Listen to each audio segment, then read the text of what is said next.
My name is Omoyemi Akerele. I'm the Executive Director and founder of Lagos Fashion and Design Week and Style House Files. Style House Files is a creative development agency, and our primary focus is to work on ensuring that the business of fashion, and when we say the business, we're talking about all the elements beyond the creative aspects of fashion, is firmly established in Nigeria and of course in other parts of Africa. So we work on initiatives like Lagos Fashion and Design Week, Fashion Focus, Fashion Business Series, currently working at the Human Capital Development Center as part of a vision to, we ultimately say connecting the dots, but beyond that is to ensure that our role as catalyst within the Nigerian fashion and African fashion industry is firmly entrenched. My light bulb moment happened sitting in our home with my husband, and of course, for someone who's married to, I don't want to call me a creative person, but someone like me, he's used to me having many light bulb moments. But he listened as always, because I said, listen, I think the solution is not going back to school. The solution is trying to create change within the sector so that I can grow with it as well, because I felt stifled at the time and I thought there was nothing happening. And for something to happen, other people had to come in and create or do things to sort of help grow the industry. So he said, okay, so what do you want to do? And I thought, I think it needs to be Fashion Week, but done differently. It cannot be with a focus, with more of a focus on what happens after the runway shows, and that was the beginning. So how do you want to do that? Because, how do you have a fashion show that's not about a fashion show? So it became the how, the why, the who you want to work with. And I mean, the most important question is, how do you intend to fund this? Because, we come through, okay, I want to give up law, I'm going to be an image consultant, to, now it's styling, now I work with, fashion magazine and all of that. But it was a good decision. And I mean, sitting here today and thinking back at it and seeing what we've done and how we've been able to impact the sector, not just within Nigeria, but in Africa, and, contributed to putting Nigeria and Africa on the global fashion map. So my eureka moment wasn't anything that glamorous. No, I wasn't sitting at a fashion show thinking. I was, I'd been through a phase where I completely stopped.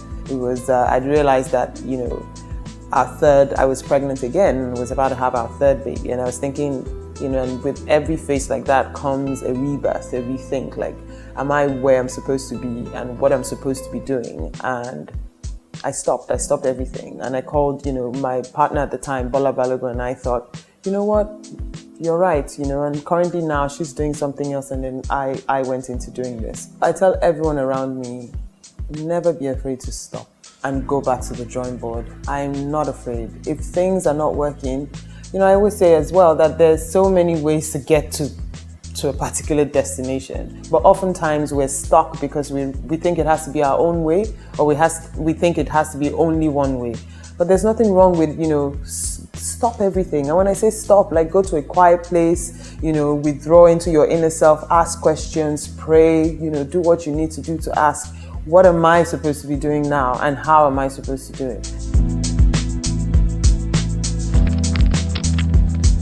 For a relatively young business, I still think we have lots of lessons to learn along the way, but some of the most important things I would like to say is it's very important not to be emotional. I'm so passionate, and as a result of that, I'm very emotional. So some of the mistakes I've made, in building relationships along the line would be reacting to people based on how I feel. Because you know how it is when you're so passionate about what you're doing and you have this fixed idea of how things should look and how things should be, and you're working with a team of people. And in our line of work, which is predominantly based on collaborations, partnerships, sponsorships, you meet different types of people. So sometimes you lock heads, and dealing with it emotionally is not usually the best way out. It's about how to remove how you feel about something from it and to be able to think clearly through it, to understand that you have to compartmentalize. It's not about you and how you feel. It's about the business or the project and probably what's best for it. at that particular point in time. Secondly, ideas. It's very important you know how, who, and when to share your ideas, and it's usually best. When you share it with a group of like-minded people, and usually leave things when they're still incubating until it comes to life, because ideas are overrated.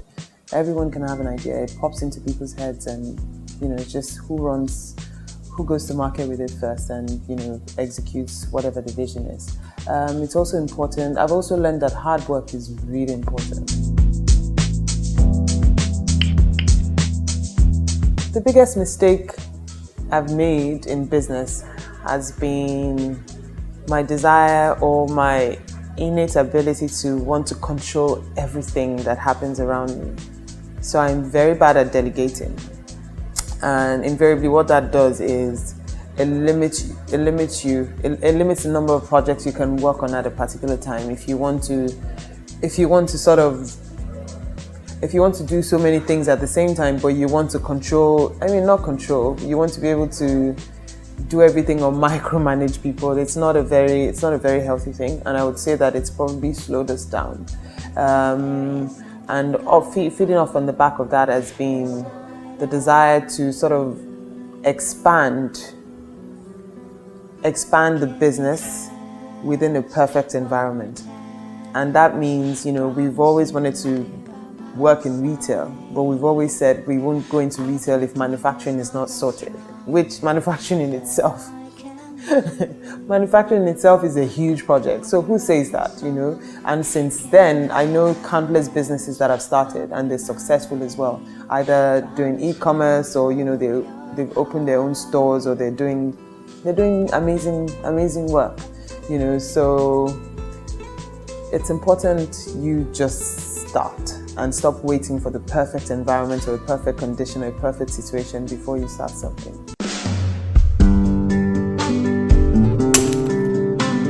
Our breaking boundary moment would be probably the work we've done with the young. They're no longer young.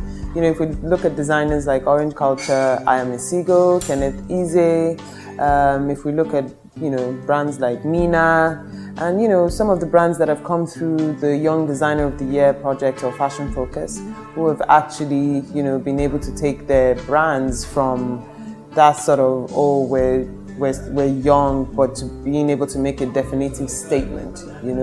We had this dream to be able to show the world or let people have an idea what fashion in Nigeria looks like.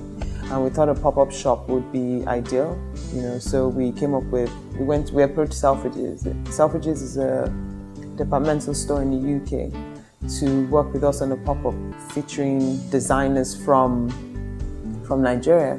And that was also pretty significant.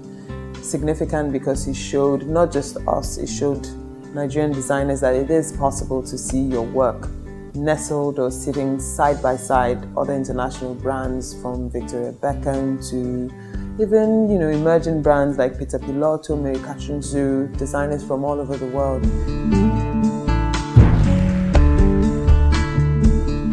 Okay, my mantra in life, primarily because we're still work in progress. We're still on a journey, so we're not even halfway. So I always say, I say this all the time, and it's usually my parting quote, and it's from the Bible. Like, the vision is for an appointed time.